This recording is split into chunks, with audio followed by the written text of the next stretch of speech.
Hello everyone and welcome back to Beer School, the COVID-19 TV edition. I want to thank you guys for tuning in on YouTube TV and checking out the Beer School videos. Get some really cool questions, get some really cool feedback from you guys, and so thank you. I want you to keep that coming. We're going to go ahead and jump into today's session. It's going to be Cellar Reserve Beers. If you're familiar with the place I work, it's the Beer Trap. That's the wonderful room that we're in now. We do have a cellar downstairs, and we have been aging beers intentionally for you for quite some time. And a lot of folks, whenever they think about aging beverages, they usually think about wine, but they don't normally think about beer. The truth is, all this stuff, whether it be a wine product or a beer product, is made from stuff that grows from the ground, and it's used in a very similar way, even though the alcohol character and the flavor character, carbonated values can be a lot different. But the truth is, not all wines age particularly well. So you can think about beer doing the same thing. Not all beers age particularly well either. Whenever you're looking at the beer side of the fence, we're looking at beers that have a little bit more body, a little bit more sweetness, a little bit more alcohol character, just like those wines do. So your wines, some of the more robust reds have a good propensity to age well, but the lighter bodied, lighter flavored wines do not. So jumping into the beer kind of world, we look for certain characteristics. They're more like rules of thumb whenever it comes to selecting a beer that may age better than others. All beers have a maturation period. Some are very short, like wheat beers, IPAs, Pilsners.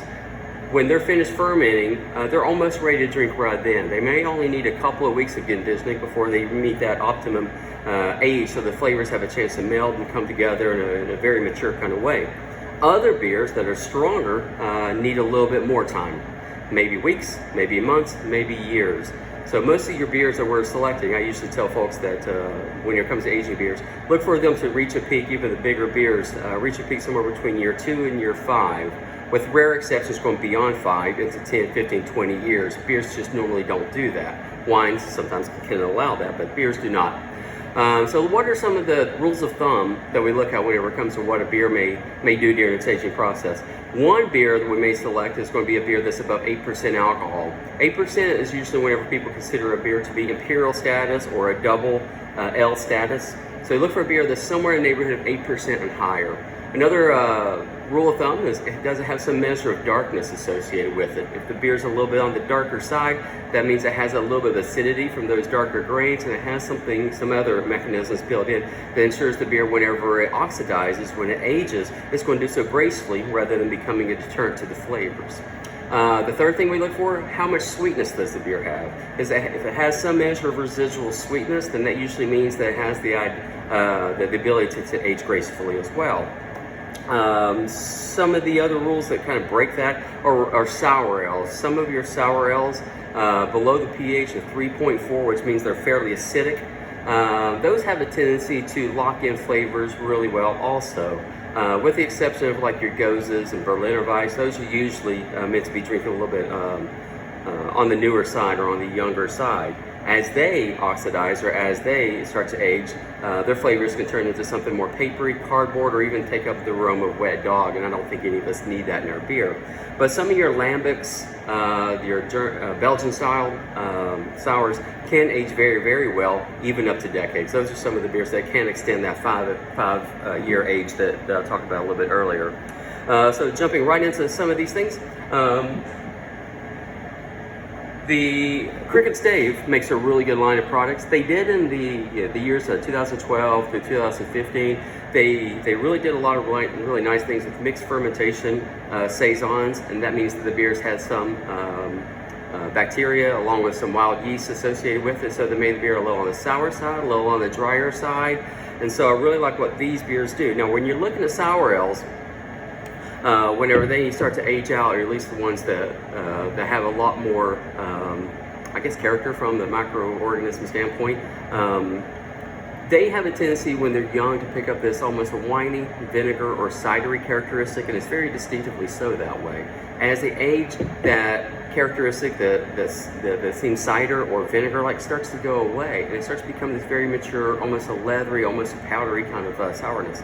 Cricket Stave, they pick up a lot of their characteristics. They use a lot of designer yeast. I won't quite call it spontaneous fermentation because they don't just leave it up to haphazard use of whatever's in the air to ferment their stuff.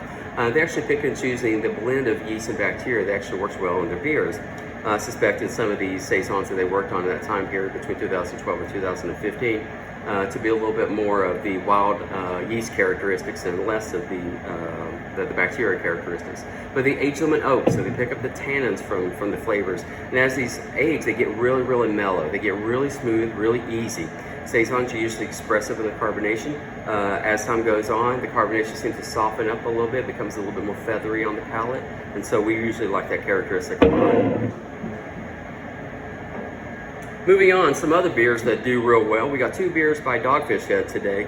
The Burton Baton is an Imperial IPA that's aged in oak. And normally we say stay away from IPAs whenever it comes to Cellar, even the Imperial IPAs.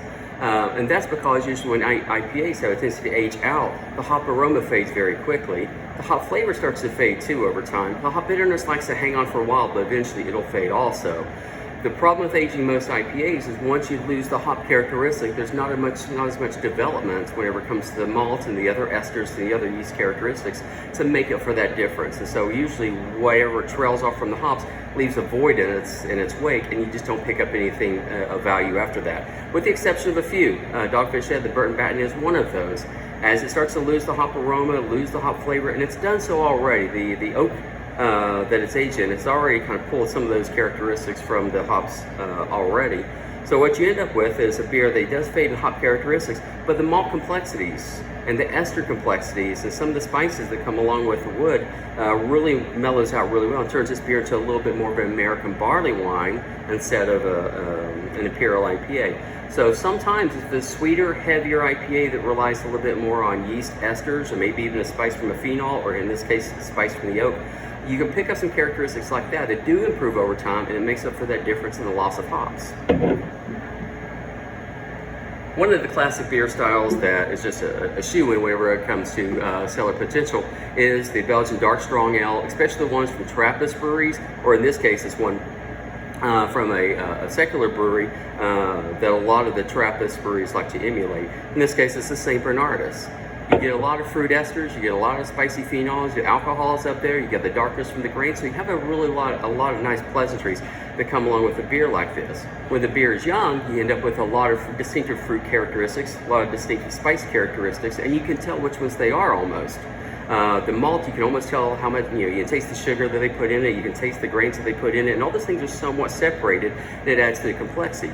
As the flavors go along, those flavors begin to tighten. They begin to kind of weave in and out of each other to the point where you can't really tell what kind of fruit it is, you just know it's fruity. Those fruits are really dovetailed into each other very, very nicely. Same thing happens with the spices, same thing happens with the malts. So something that seems a little bit disjointed but pleasant whenever it's younger can actually come together in a very mature and refined way as the beer ages. Again, it's a Belgian style beer, so the high carbonation rate that you get early on is going to fade. It's going to become a little bit smoother, a little bit more powdery on the texture, and usually we look at that as being one of those really elegant mouthfeel components of a beer that informs much more than how the beer feels, but it involves the aroma, it affects the aroma, it affects the flavors, and it affects how the alcohol is treated also. Keep in mind when these beers, as they're stronger, the alcohol characteristics sometimes can be a little bit unruly, and that can actually burn the palate and burn the back of the throat a little bit. It can have a medicinal quality. Those things start to fade too because the alcohol starts to basically devolve into something a little bit more of a straight ethanol vapor on the palate, which we consider that to be quite nice. Or it can actually become a little bit more inert on the palate as it starts to decline into the aldehyde categories, and so those things are usually inert on our palate, and even though the alcohol doesn't go anyway, it's still in there. It has less of a feel component on the throat. One of the big beers we look at are barley wines, especially the English barley wines. They don't have a whole lot of hops in them, so they really let the yeast character and the malt character to shine. What we're looking at there is a very elegant malt profile. The English barley wines in particular have grains called Maris Otter and Golden Promise and some others. And they have a little this nutty, cashew, pecan kind of characteristic anyhow. It has really soft caramel, almost honey-like flavor. And as those things develop, it becomes a little bit more port, sherry, or Madeira-like as they begin to age. And that's what the old school barley wine does. Yes, it's Dogfish Head. Yes, it's made in America, but the malt profile is actually mirrored after more of an English profile than an American profile. Liberally hopped to begin with, but not crazy so. As those hops begin to fade, you notice those malts more. Dogfish Head, they also use a derivative of an English style ale yeast whenever they ferment most of their beers. And so that English profile provides a lot of esters in this beer. It starts to remind me of things like some robust berries, some cherry characteristics, and even some apricot and more your stone fruits. Think of some dates, figs, plums, those kind of bold, darker fruit flavors coming through there. And again, that starts to take on that red grape characteristic that we're used to seeing in those cherries and those ports. And we're finishing up with the granddaddy of beers that like to age well, and those are Imperial Stouts. You've got the darkness, you've got the alcohol, you've got the residual sweetness, you've got all the components that suggest that a beer will age well. So the Imperial Stouts do exceptionally well that way. What might seem espresso-like or heavily coffee-like early on is going to basically become a little bit more chocolatey, a little more brownie batter, cake batter, almost fudgy on the palate. So all of you guys that have that more of a sweet tooth, this will become less expressive in the coffee notes and more expressive in the chocolate notes as the beer goes on. Those dark grains, as they oxidize a little bit, they take on a lot of characteristics that are more umami driven. Just like soy sauce, that's the reason why soy sauce has its flavors, because it's oxidized the right kind of way. Same thing happens in these beers, even though these beers usually don't turn into soy sauce, some can, but sometimes they can develop that umami flavor that we really like in a beer that ages out really well. So that's the 5 beers we're tasting today. Some of you guys have already come in and pick up these beers. We thank you for doing that. If you've tried these beers, let me know what you like, what you don't, or if you have any other questions, please follow up on social media accounts where you see this beer school being advertised. Before I go though, I want to tell you how to set up your own cellar at home. No, you don't need a big hole. No, you don't need to jack up your house. You don't need to dig a big hole underneath. What you do need to do though is you need to find a closet inside your home. That closet really should be on an interior wall instead of an exterior wall, because one of the things you're trying to do is you're trying to limit fluctuations in temperature. And so if you choose a closet that's on an interior wall, it's less likely to do that. Keep your house around comfortable temperature. Here at the Beer Trap, we keep things at 55 degrees, but you don't have to do that at home. At home, if you're comfortable living at 68 degrees to 70, 72, that's fine. Just don't let those temperatures fluctuate too much. So choose a closet that's on the interior wall. Next thing you're going to do is get some cardboard boxes, just like the boxes that the beers come in to the Beer Trap originally, or if you buy a case of beer to take home, that box will do just fine, because it does a couple of things. It's another protection of insulation against temperature fluctuations through the night or through the seasons. Another thing it's going to do is impermeable to light. So light is another enemy of beers as you're trying to age them. So you're going to put them in there, you're going to seal that box shut so there's no temperature changes, there's no light exposure, so that's great.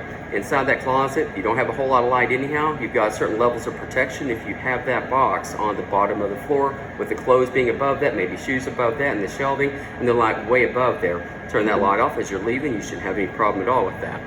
So that's basically your cellar. Go get you a Sharpie. The Sharpie is very important because you're going to write on the outside of that box what's inside there. Write the name of the brewery, the name of the beer, and when it was made or packaged or put inside the box. Any information you can give yourself there is great, because you don't want to disturb the beers any more than you need to. And then give yourself a window. Buy a beer and like say, okay, or a 6-pack of beers, and say, I'm going to drink one now. I'm going to take some notes. I'm going to drink one in 3 months, and I'm going to chart its progress. I'm going to see what I think. Part of it is me learning more. Part of it is the beer's changing more. So you got to be cognizant. It's a fun game to play about what's actually changing in the beer or how your perception is changing. Then try one at maybe 6 months, 9 months, a year. And if you have a 6-pack, you're charting the progress over a course of maybe a year and a half, and that's just a fun game to play. There's a lot of great beers out there that you can cellar that's $10, $12 a 6-pack. So you don't think of cellaring beer as being a huge financial investment. It doesn't have to be there at all. So if you have any questions about cellar beer or about our beer school progress here, certainly let us know. We thank you for chiming in, and we'll see you at the Beer Trap soon.